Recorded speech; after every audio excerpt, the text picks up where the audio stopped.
होगा। अगर अमीर लोग दोगे तो ही मेला चल पाएगा। हम अनाथ भाई बहन से चंदा लेकर आप क्या अपनी इज्जत बढ़ाओगे? जो भी हो, हमारे हाथ से मेहनत का अन्न उठता है, दूसरों का हक नहीं छीनते। आप चाहें तो हमें मेले की सेवा से भी निकाल दीजिए, पर जबरदस्ती चंदा नहीं देंगे। अभय की बात सुनकर चौपाल पर सन्नाटा छा गया और सीता भी आगे आकर बोलती है, हाँ भाई, सही कह रहे हो। हम तो मेले में हर साल पानी भरते हैं, मंदिर की सफाई करते हैं, यही हमारी भेंट है। लेकिन पैसे वो तो हमारे पास है ही नहीं, और ये बात हम भी जानते हैं। आखिर बात सिर्फ चंदे की नहीं है, जो हर साल आप दोनों हम भाई बहन को चंदे के नाम पर परेशान करते हो। जमींदार का चेहरा लाल हो गया। सीता की बात उसके सीधे दिल पर आ लगी थी। वो समझ गया कि सीता क्या कहना चाहती है। अरे ओ लड़की, बहुत जुबान चल रही है तेरी, थोड़े आवाज नीची करके बात कर। ये जो गांव के लोगों के सामने साहस दिखा रही है, याद रख, बाद में ये लोग तुझे बचाने नहीं आएंगे, तब खूब तमाशा देखेंगे हम। जमींदार बाबू, बच्चे सच कह रहे हैं, इनका हाल सबको पता है। इनसे जबरदस्ती चंदा लेना ठीक नहीं। जो सेवा ये भाई बहन करते हैं वही सबसे बड़ा दान है। अरे चुप रहो तुम, तुम्हारी बातों से काम नहीं चलेगा। यहाँ जमींदार की हुक्म चलता है। गांव की उन्नति में जमींदार जी ने बहुत मदद की है। तुम लोग तो बस जबान चलाना जानते हो। मुखिया की बात सुनकर अब गांव की औरतें भी बोलने लगी। अभय और सीता सच्चे मेहनतकश हैं। इनके पास पैसा कहाँ से आएगा? इन्हें छोड़ दीजिए। अगर आप इनसे चंदा लेंगे तो हम सब भी अपना चंदा रोक देंगे। गांव का माहौल बदल गया। जहां पहले डर था, अब धीरे धीरे विरोध की आवाज उठने लगी। जमींदार और मुखिया दोनों ने देखा कि अगर और दबाव डाला तो लोग खुलकर उनके खिलाफ खड़े हो जाएंगे। ठीक है, इन भाई बहन से हम कुछ नहीं लेंगे, लेकिन याद रखना, जिसने जमींदार की बात टाली उसका भला कभी नहीं हुआ। यह कहकर वह अपने नौकर और मुखिया को लेकर आगे बढ़ गया। मुखिया ने जाते जाते गीता और सीता पर तिरछी नजर डाली, मानो कह रहा हो कि यह मामला यहीं खत्म नहीं हुआ है। सीता थोड़ी सी डरी हुई होती है।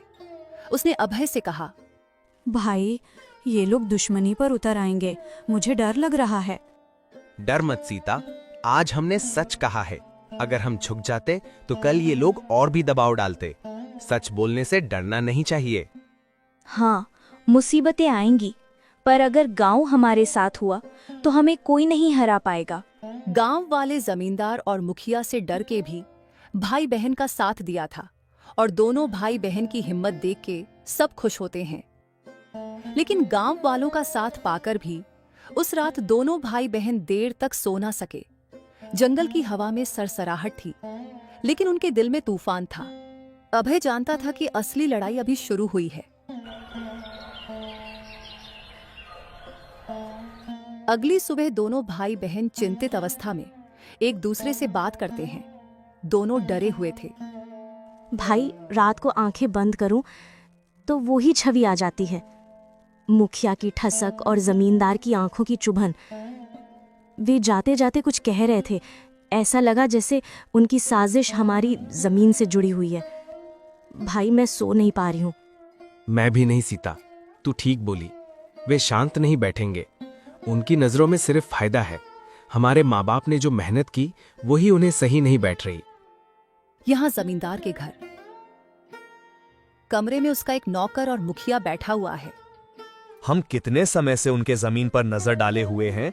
जब दोनों भाई बहन के पिता थे तब गया था मैं एक दिन उससे वो जमीन खरीदने, लेकिन उसने मुझे बेइज्जत करके भेज दिया था। आज भी नहीं भुला पाता हूँ, और उसी को कल उनके बच्चों ने दोहराया है। मुझे अब उनकी वो जमीन ले उनसे बदला लेना ही होगा। हमारा फायदा भी तो है।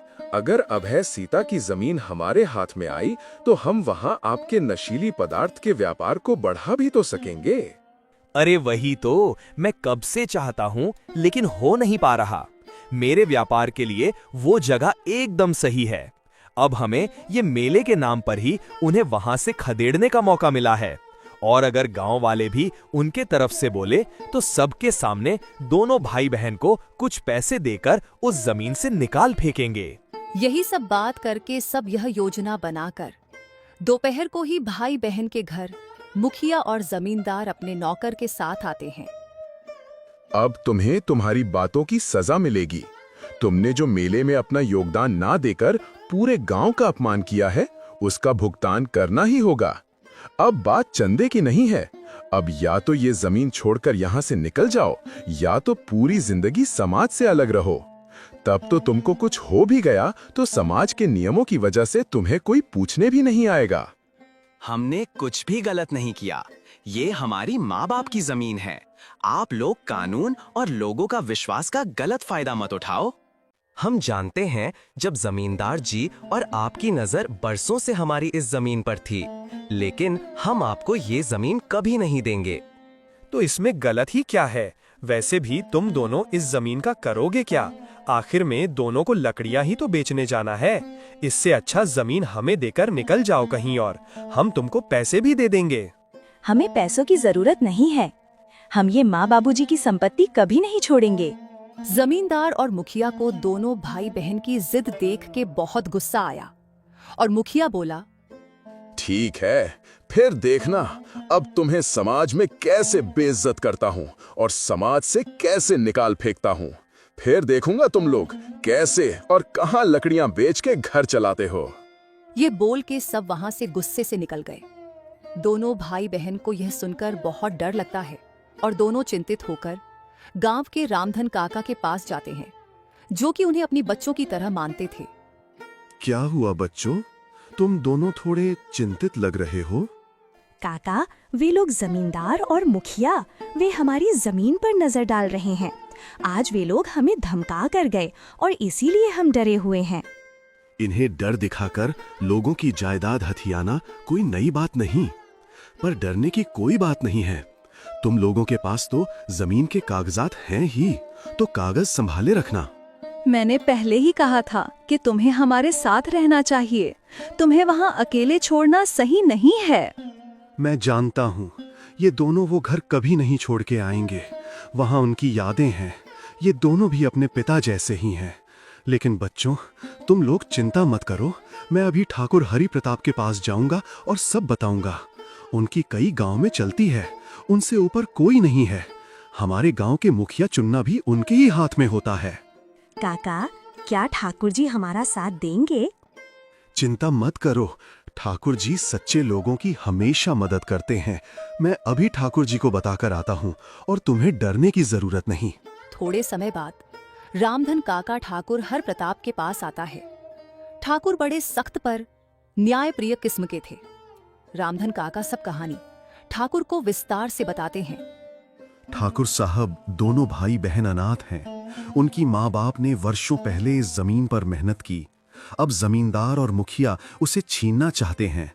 वे पहले से ही कुछ गलत काम करते रहे हैं, कुछ अवैध व्यापार भी करते हैं, और यही जमीन उनके गलत काम के लिए काम आ सकती है, और इसीलिए वो लोग अनाथ बच्चों को परेशान कर रहे हैं। मैं भी सुन चुका था कि रामलाल की नजर किसी की जमीन पर थी, जो कि वो कोई अवैध व्यापार करना चाहता है। पर अब जब खबर पुख्ता है तब कदम उठाना पड़ेगा। तुमने क्या सबूत प्रस्तुत किए? अभी कोई सबूत तो नहीं है ठाकुर जी, लेकिन वे दोनों भाई बहन को परेशान करते आए हुए हैं, जबकि दोनों भाई बहन के पास जमीन की कागजात भी हैं। आप अपने एक आदमी को मेरे साथ भेज दीजिए। मैं और आपका आदमी दोनों उन लोगों का सच आपके सामने लाएंगे। ठीक है, मैं अपने एक भरोसेमंद आदमी को देखरेख के लिए भेज देता हूँ। रामलाल की हर चाल पर नजर रखी जाएगी। अगर उसने कोई नकली कागज बनवाए या फिर दोनों भाई बहन को परेशान किया और कुछ गलत व्यापार करने का सोचा, तो मैं तुरंत उनको सजा दूंगा। ठाकुर जी पर उनके पास पैसे और दबाव है। वे पटवारी को खरीद सके तो। तुम ये सब की चिंता मत करो। अगर तुम और मेरा आदमी उनकी सच सामने ना ला पाए, तो मैं कुछ और लोगों को हर जगह भेज दूंगा। गांव के पेड़ों के पास, रास्तों पर, जो रात दिन उनकी हरकतों पर नजर रखेंगे। और अगर कोई फर्जीवाड़ा हुआ तो मैं चौपाल में सारे कागज खोल कर रख दूंगा और न्याय करूंगा। उसी रात रामधन काका और ठाकुर की आदमी ने जमींदार और मुखिया की निगरानी करते हुए सुना कि अरे मुखिया, अब मुझसे ये सब सहा नहीं जा रहा। मेरा बहुत नुकसान हो रहा है। मुझे जल्दी से उन दोनों बच्चों की जमीन लेनी होगी और व्यापार शुरू करना होगा। हाँ, सब्र तो मुझसे भी नहीं हो रहा, लेकिन क्या करूं, दोनों भाई बहन बहुत जिद्दी है, नहीं मानेंगे। कैसे नहीं मानेंगे? उनको उनकी ही भाषा में समझाना होगा। दोनों को आज रात ही जाकर निकाल फेंकते हैं। बहुत मुंह चलता है उनका। अब हम हाथ चलाएंगे, फिर देखता हूँ डर के मारे अपनी जमीन कैसे नहीं देते हैं। तभी रामधन और ठाकुर का आदमी उनके सामने आते हैं और उनसे गुस्से में बोलते हैं, हम भी देखते हैं कैसे क्या कर लेते हो। बच्चों को अकेला समझा है क्या? ये देखो ठाकुर हरि प्रताप जी का आदमी। अब तुम दोनों की खैर नहीं, अब तो तुम लोगों की सच्चाई सबको पता चलेगा। मेले के नाम पर क्या क्या गलत योजना बनाते हो, अकेले बच्चों को परेशान करते हो। ये बोल के रामधन और ठाकुर का आदमी तुरंत ठाकुर को सूचना देने जाता है और यहाँ जमींदार और मुखिया की चेहरे का रंग उड़ जाता है, जैसे उन्हें एक झटका लग गया था। एक पल में दोनों की सब योजना खत्म हो गई थी। रामधन काका और ठाकुर की आदमी ने ठाकुर को सब बताया और तब ठाकुर को बहुत गुस्सा आया। ठीक है, अब मैं समय तय कर रहा हूँ। कल चौपाल में मैं सब खोल दूंगा। सारे लोगों को यहीं ले आ जाना। मैं तो पहले से उनके कर्मों को भांप रहा था, लेकिन मेरे पास कोई सबूत नहीं था। लेकिन अब मेरे खुद के आदमी ने ही सब देखा और सुना है, तो अब उनको मैं नहीं छोड़ूंगा। उनको सबके सामने धमकाकर उनकी सच्चाई सबके सामने बाहर लाऊंगा। अगली सुबह चौपाल में गांव के बहुत लोग जमा हैं। जमींदार और मुखिया को भी बुलाया जाता है। दोनों डर और शर्म के मारे सिर झुकाए हुए थे। ठाकुर उठते हैं और बोलते हैं, रामलाल मुखिया, तुमने अपने बैसाखी दिखाकर काफी भय फैलाया, पर आज हम सबके सामने ये फैसला होगा, सत्य क्या है और झूठ क्या। तुम लोग खुद से सब सच बोलोगे तो तुम्हें कम सजा होगा, और अगर मुझे निकलवाना पड़ा तो बात बहुत गंभीर होगी। जमींदार और मुखिया के पास सच बोलने के सिवा और कुछ रास्ता नहीं था। वे जानते थे कि ठाकुर को सब सच पता है और सबूत के तौर पर पिछले रात का घटना है, और इसीलिए दोनों ठाकुर के सामने गिड़गिड़ाने लगता है। ठाकुर जी, हमसे भूल हो गई। हमें दोनों भाई बहन से चंदा मांग के उनको परेशान नहीं करना चाहिए था। हमें माफ कर दीजिए। वाह, माफी भी ऐसे सफाई से मांग रहे हो जैसे हमको कुछ पता ही नहीं है तुम्हारे बारे में। अरे सच बोलो कि तुम लोग चंदे के नाम पर दोनों अनाथ भाई बहन को इसलिए परेशान करते थे ताकि तुम्हें उनकी जमीन मिल सके और उस जमीन पर तुम लोग नशीली पदार्थ का अवैध व्यापार कर सको। यह सुनकर मुखिया और जमींदार सबके सामने बहुत शर्मिंदा होता है और अपना सिर झुका लेते हैं। अब ये शर्म से सिर झुकाकर खड़े रहने का कोई फायदा नहीं है। जल्दी से सबसे माफी मांगो और दोनों भाई बहन से हाथ जोड़ के माफी मांगो। और तो और मुखिया, तुमको अब से गांव के मुखिया पद से निकाला जाता है, और जमींदार रामलाल, तुमको सजा के तौर पर गांव के मेले के लिए सब गांव वालों की चंदा तुमको देना होगा। ऐसा मत कीजिए ठाकुर जी, मैं अब से ये गलती दोबारा नहीं करूंगा। आप मुझे मुखिया पद से मत निकालिए। हाँ ठाकुर जी, मैं भी पूरे मेले का खर्चा नहीं उठा पाऊंगा। ऐसे तो मैं बर्बाद हो जाऊंगा।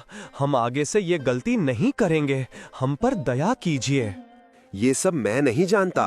बहुत हो चुका तुम लोगों की मनमानी। अब तुमको कोई भी दूसरा मौका नहीं मिलेगा। मैं तो तुम दोनों की हरकतों को बहुत पहले से देख रहा था, लेकिन अब तुम्हारी गलतियों को नजरअंदाज नहीं किया जाएगा। ठाकुर उनकी एक नहीं सुनता और दोनों को सजा के तौर पर ठाकुर ने सबके सामने दोनों से भाई बहन के सामने माफी मंगवाई और रामलाल को मुखिया पद से बहिष्कार किया और जमींदार को मेले का खर्चा अकेला उठाने को दिया। और मुखिया और जमींदार भी ठाकुर की बात टाल नहीं सके और ना चाहकर भी बात माननी पड़ी। कुछ समय बाद गांव के सब लोगों के अपने अपने घर जाने के बाद दोनों भाई बहन ठाकुर को शुक्रिया अदा करने लगते हैं। ठाकुर जी, आपने आज हमको सिर्फ न्याय नहीं दिलाया, बल्कि आपने हमारी जिंदगी बचाई है। आप बहुत दयालु और न्यायप्रिय हैं। अरे, इसमें धन्यवाद की कोई जरूरत नहीं है। ये सब मेरा काम है। बहुत से गांव मुझे मानते हैं और इसी मान को रखने के लिए मैं हमेशा सबकी मदद करता हूँ। और अगर धन्यवाद देना ही है तो अपने रामधन काका को दो। इन्हीं को तुम दोनों को न्याय दिलाने का श्रेय जाता है। ये तो हमारा सौभाग्य है कि हमें इनके जैसा काका मिला है। भले ही खून का रिश्ता ना हो, फिर भी इन्होंने खून के रिश्तों से हमेशा ज्यादा निभाया है। आपका बहुत बहुत शुक्रिया काका। आपका शुक्रिया काका। आप हमेशा हम पर अपना प्यार और आशीर्वाद बनाए रखना। अरे अरे, ये क्या बोल रहे हो तुम दोनों? भला अपनों से क्या ही शुक्रिया कहना। और वैसे भी मेरा और तुम्हारी काकी का आशीर्वाद और प्यार तुम दोनों पर हमेशा से था और रहेगा। बस ये शुक्रिया बोल के शर्मिंदा मत करो। यही सब बात करके सबके चेहरे पर हंसी आ जाती है और सब हंसी खुशी घर चले जाते हैं। घर पहुंचकर दोनों भाई बहन राहत की सांस लेते हैं और अपनी माँ बाबूजी की जमीन, घर और यादों को सही सलामत है ये सोच के दोनों की मन में शांति आता है। देख बहन, मैंने बोला था ना कि सच का रास्ता कठिन होता है लेकिन हमेशा अच्छा होता है। हम हमेशा माँ बाबूजी की दिखाई सच के राह पर चलते आए हैं, इसीलिए आज भगवान ने हमारी लाज और ये घर दोनों बचा लिया। पता नहीं आगे क्या क्या कठिनाई आएगी, लेकिन हमें ऐसे ही डटकर सामना करना होगा। हाँ भाई, आप हमेशा से सही होते हैं और आज तो हमें माँ बाबूजी भी देख के खुश हो रहे होंगे, हम पे गर्व कर रहे होंगे। सही कहा बहन, माँ बाबूजी जहाँ हैं वहाँ से हमें देख के खुश हो रहे होंगे। यही सब संघर्षों को झेलने के बाद और दोनों के एक दूसरे के साथ देने से अब उनके जीवन में कठिनाई कम हो रही थी और दोनों की गांव में सम्मान बरकरार रहती है। अगर आप लोगों को मेरी कहानी अच्छी लगी हो तो लाइक, शेयर, सब्सक्राइब जरूर करें। ऐसी ही मज़ेदार कहानियाँ हम लेकर आते रहेंगे आप सभी के लिए।